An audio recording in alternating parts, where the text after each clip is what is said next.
நொய்யல் ஆற்றில் மழைக்காலங்களில் வரும் நீரை சேமிக்கும் வகையிலும் விவசாயம் மற்றும் நிலத்தடி நீர்மட்ட ஆதாரத்தை உயர்த்தும் வகையில் 800 ஆண்டுகளுக்கு முன் நொய்யல் ஆற்றின் வழியோரங்களில் 28 தடுப்பணைகள் 32 குளங்கள் வெட்டப்பட்டன. இதில் ஒன்றுதான் திருப்பூர் ஆண்டிப்பாளையம் குளம். 54 ஏக்கர் பரப்பளவில் பரந்து விரிந்து காணப்படும் இக்குளம் மங்கலம், ஆண்டிப்பாளையம், எடுவாய், திருப்பூர் என 30க்கும் மேற்பட்ட குடியிருப்பு பகுதிகளுக்கு நிலத்தடி நீர்மட்ட ஆதாரமாக விளங்கியது. ஆனால் முறையான பராமரிப்பு இல்லாமல் குளத்தில் மண் தேங்கி கட்டாந்தரையாக மாறியது. புதர் மண்டியும் முச்செடிகள் முளைத்தும் வழங்கு வாய்க்கால்கள் மாயமானது. நீர்வரத்து இல்லாததால் தனது மொத்த அடையாளத்தையும் இழந்திருந்தது ஆண்டிப்பாளையம் குளம்.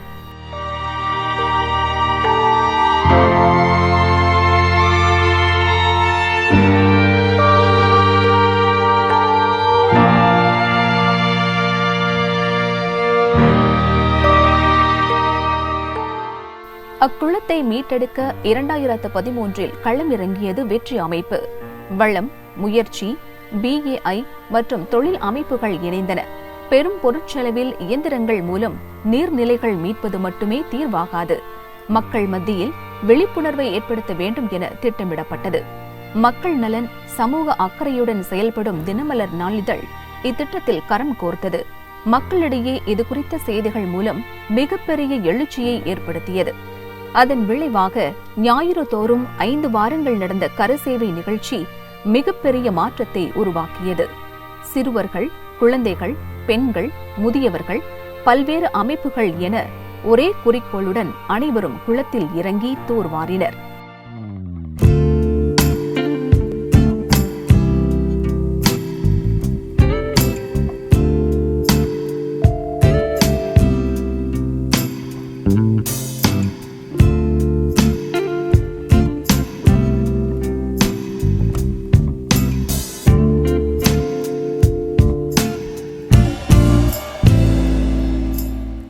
இரண்டு 3 வருடங்களுக்கு முன்னாடி ஆண்டிப்பாளையம் குளத்தை பார்த்தீங்கன்னாக்க செடி கொடி எல்லாம் மண்டி ரொம்ப சிதிலமடைஞ்ச நிலையில் இருந்தது.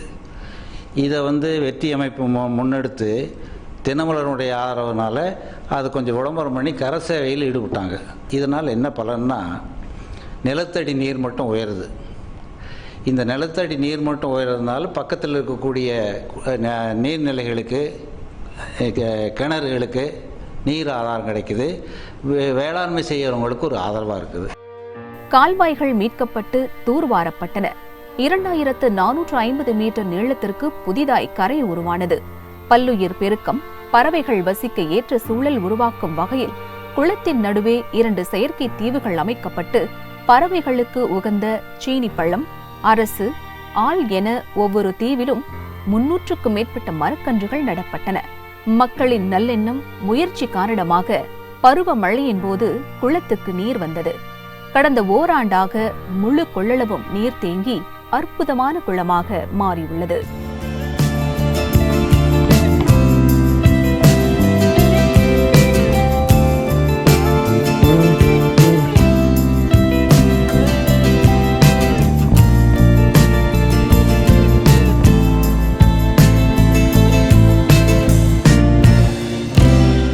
குளம் உயிரோடும் நீர்நிலையோடும் பறவைகள் சரணாலயமாகவும் அந்த இடம் மாறியிருக்கு.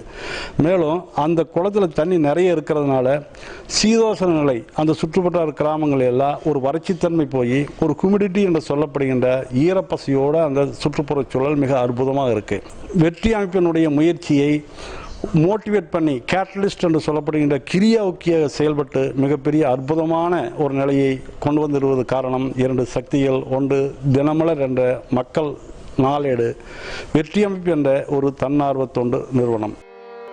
ஆண்டிப்பாளையம் குளம் நிரம்பியதால் சுற்றுப்புற பகுதிகளில் 1400 அடிக்கு கீழ் சென்ற நிலத்தடி நீர்மட்டம் தற்போது 80 முதல் 100 அடிக்குள் கிடைக்கிறது. குளத்தீவுகளில் எண்ணற்ற பறவைகள் வசிக்கின்றன. மாவட்ட நிர்வாகம் தரப்பில் பூங்கா, சிறுவர் விளையாட்டு பூங்கா, படகுத்துறை என 1.2 கோடி ரூபாய் செலவில் பல்வேறு பணிகள் மேற்கொள்ளப்படுகின்றன. அற்புதமாக மாறியுள்ள இக்குளம் திருப்பூருக்கு மிகப்பெரிய வரப்பிரசாதமாக மாறியுள்ளது என்றால் அது மிகையல்ல.